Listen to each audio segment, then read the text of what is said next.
Hej så, velkommen til Teknikfagspræsentation.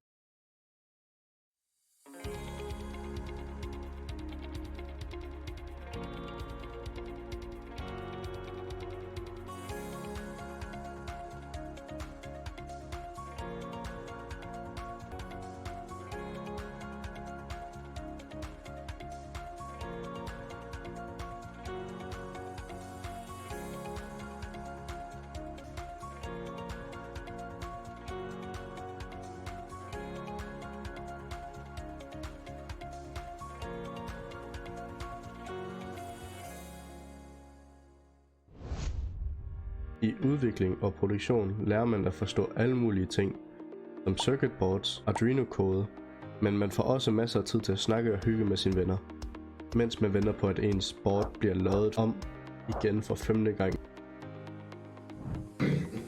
På udvikling og produktion lærer man at forbinde software og hardware til at producere en maskine, der på ingen måder er funktionel efter flere måneders arbejde. Ja, jeg ved ikke, hvad de andre brokker sig over. Jeg vil egentlig bare gerne lave en bilbombe.